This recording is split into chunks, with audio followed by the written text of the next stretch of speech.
Сегодня поговорим о проблеме, которая терзает современного человека похлеще любого меча, о чрезмерном мышлении. Знаете, что это такое? Когда голова работает как сломанный телевизор, переключается с канала на канал и ни на одном остановиться не может. Глава 1. О корнях беспокойства и гибкости ума. Миямото Мусаси, великий ронин и философ, много об этом думал. Ему-то приходилось, ведь в поединке лишняя мысль – это смерть. Мусаси говорил: «Воспринимай то, что не видно глазом». Звучит как загадка дзен-мастера, правда? А на деле все просто и жестоко одновременно. Нужно быть честным с собой, заглянуть внутрь себя и найти корень своих ментальных проблем, а не плясать вокруг них, как шаман вокруг костра. Понимаете, в чем штука? Мы все мастера самообмана. Что-то нас беспокоит, крутится в голове, не дает спать, а мы придумываем 1000 причин, только не настоящую. Это работа виновата, это погода плохая, это жена не так посмотрела. А на деле страх.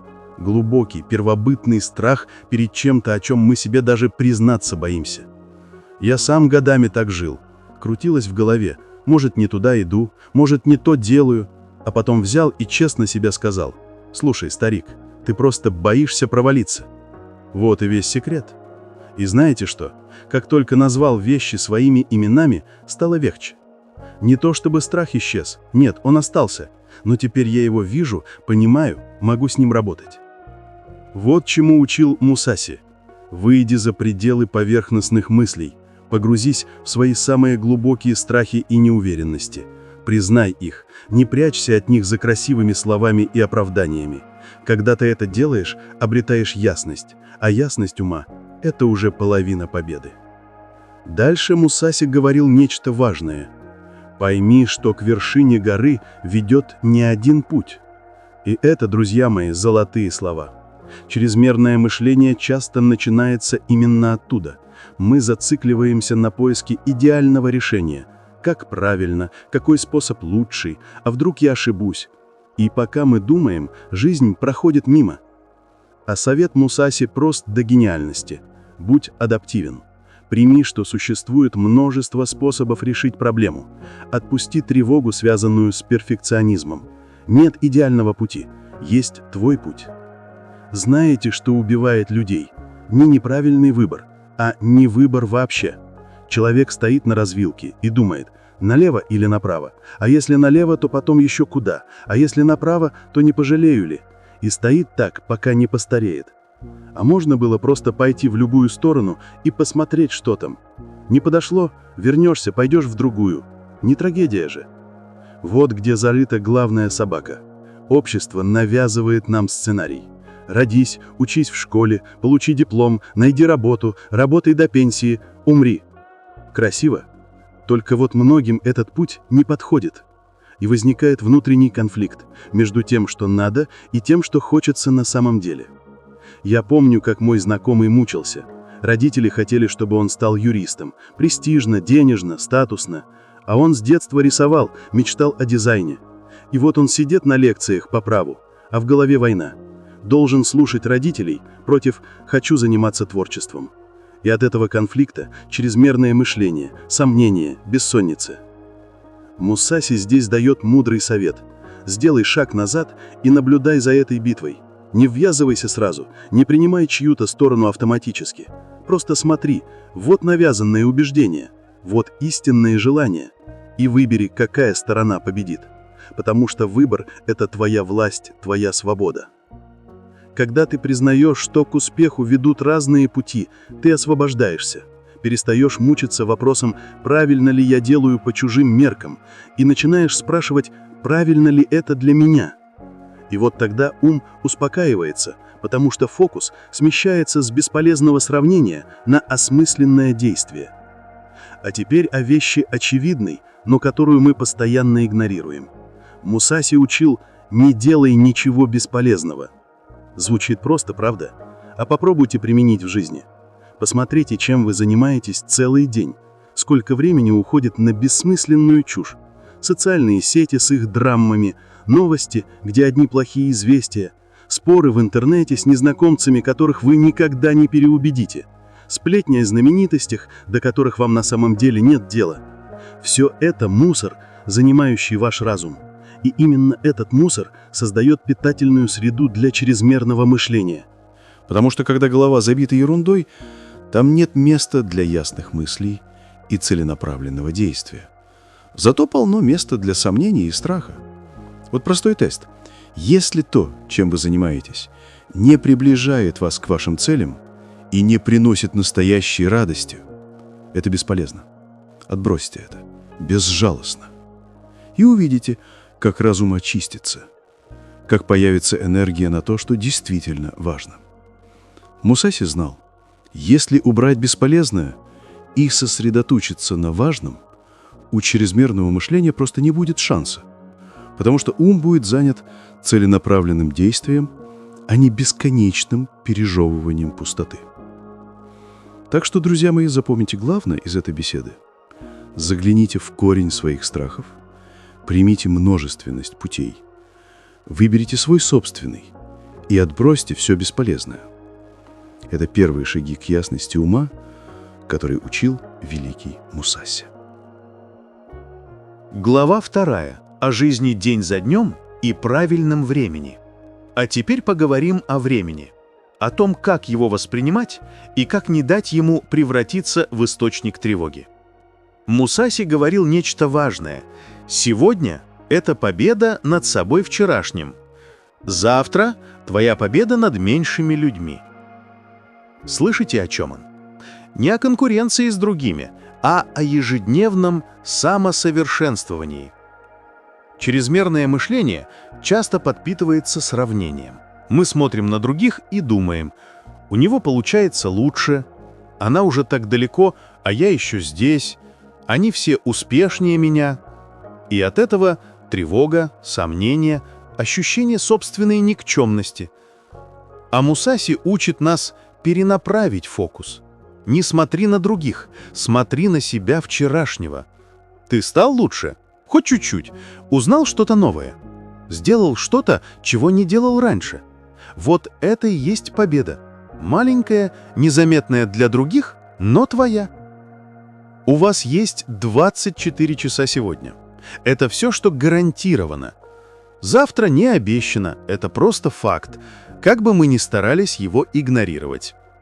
Ваша задача – прожить эти 24 часа полностью, отдавая 100% тому, что перед вами сейчас. Я помню, как раньше постоянно жил будущим. Планировал, что буду делать через месяц, через год, через 5 лет, строил воздушные замки, прописывал сценарии, а потом удивлялся, почему ничего не сбывается. Знаете, в чем была проблема?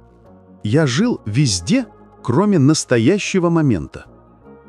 Когда принимаешь философию «один день за раз», происходит чудо. Перестаешь бояться будущего, потому что его нет, есть только сегодня. Перестаешь жалеть о прошлом, потому что оно уже ушло. Остается только этот день, эти 24 часа. И если прожить их хорошо, полностью, осознанно, это уже успех. А вот еще мудрость Мусаси, которую многие неправильно понимают. Во всем есть свое время. Понимание тайминга – это не только о боевых искусствах, это о жизни вообще. Мы живем в эпоху мгновенного удовольствия. Захотел – нажал кнопку – получил. Заказал еду – через полчаса привезли. Захотел посмотреть фильм – включил стриминг. И мы привыкли, что все должно быть быстро и сразу. А потом сталкиваемся с вещами, которые требуют времени. Учеба, карьера, отношения, мастерство. И начинаем нервничать. Почему так долго? Почему еще не получается? Может, я что-то не так делаю? Отсюда чрезмерное мышление, нетерпение, стресс. Мусаси напоминает, спешка обычно приводит к ошибкам, хорошие вещи требуют времени. Есть естественный ритм, в котором все разворачивается. И уважение к этому ритму – это не слабость, а мудрость. Представьте человека, мечтающего стать юристом. Он очарован конечным результатом, видит себя в зале суда, выигрывающим дела, получающим признание. но упускает из виду реальность пути. Долгие годы учебы, бессонные ночи с книгами, экзамены, стажировки, первые неудачи. И когда он сталкивается с этой реальностью, начинаются сомнения.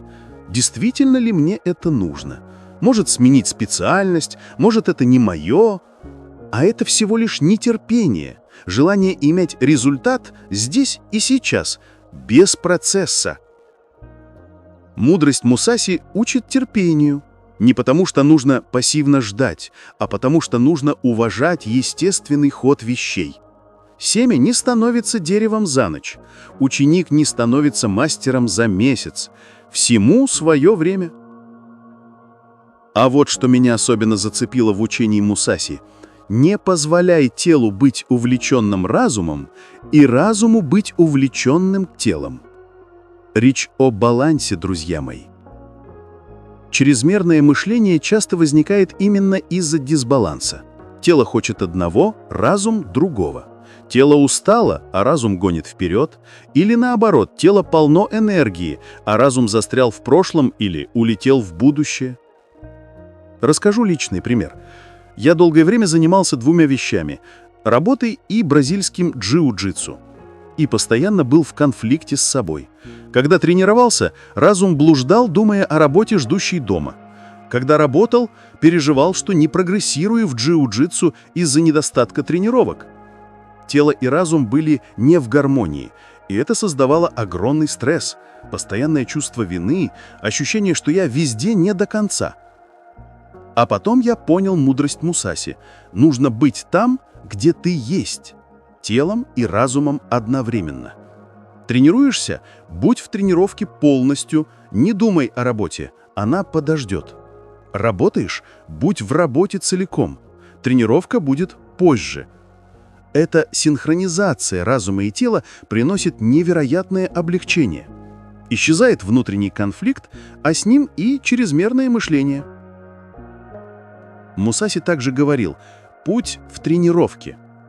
Вы, наверное, видели эту фразу на стенах залов. Но он говорил не только о физических упражнениях. Он говорил о силе практики и дисциплины. Иногда мы сами себе злейшие враги. Ожидаем от себя слишком многого.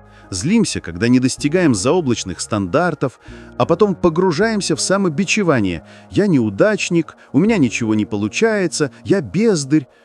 И вот здесь ловушка чрезмерного мышления. Потому что вся энергия уходит не на действие, а на переживание по поводу недействия. Круг замкнулся. Переживаешь, что не делаешь, вместо того, чтобы делать. Реальность такова, что всю энергию, которую вы тратите на самобичевание, можно направить на работу над своими целями.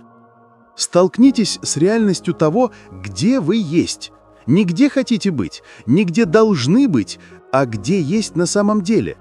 И начните двигаться оттуда, маленькими шагами, день за днем.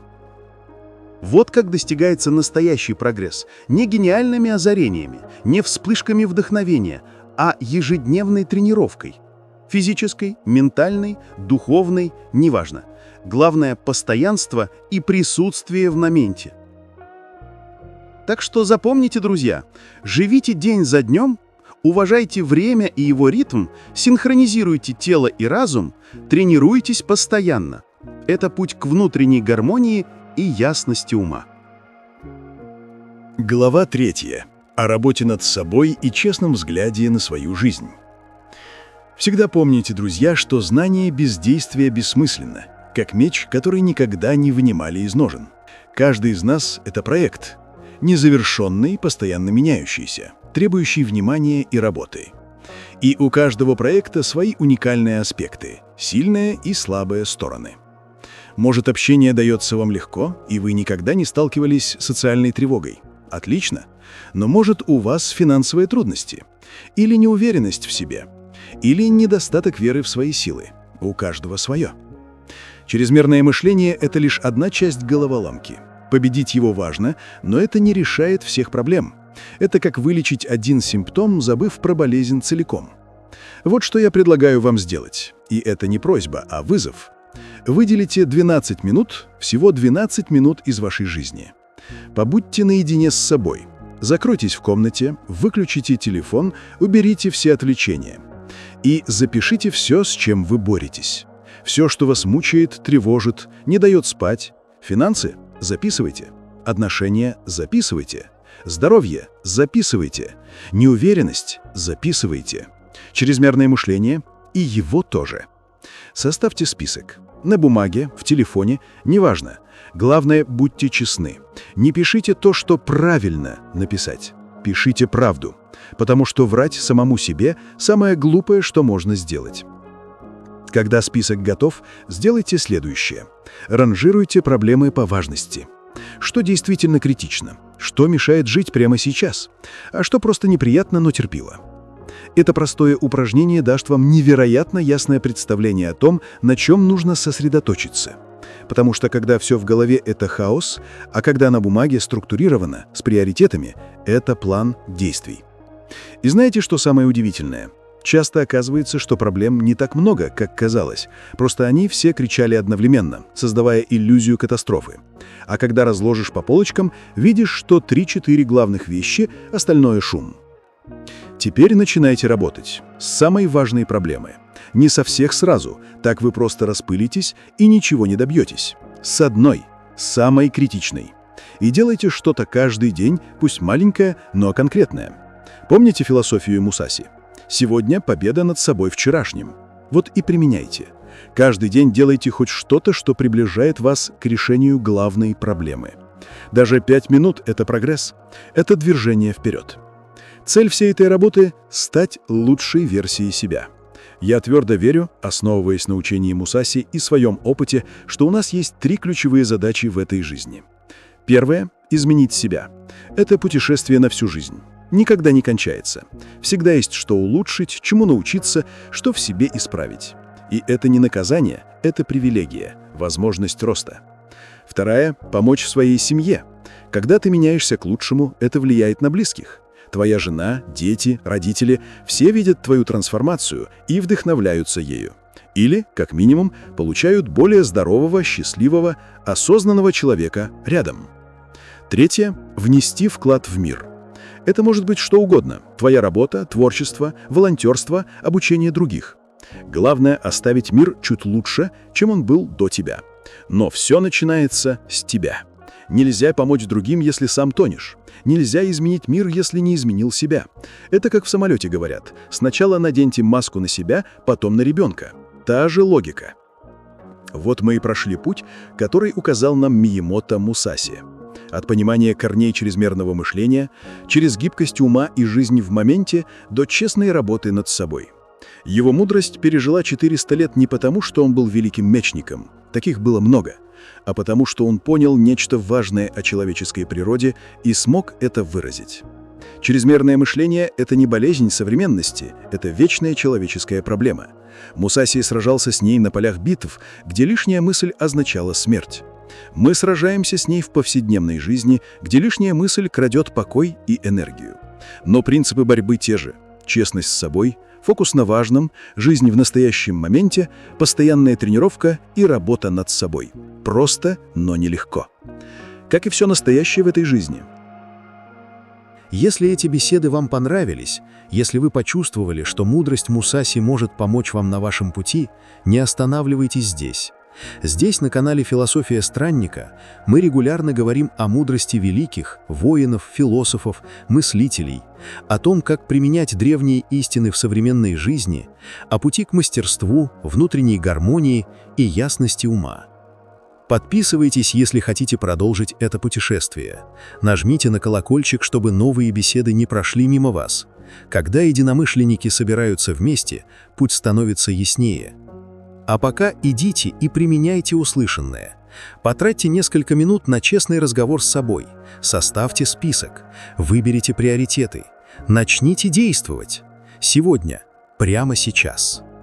И помните слова Мусаси. Путь в тренировке. Каждый день – это новая возможность стать лучше. Не упускайте ее. До новых встреч, друзья! Пусть ваш разум будет ясен, как клинок отполированного меча.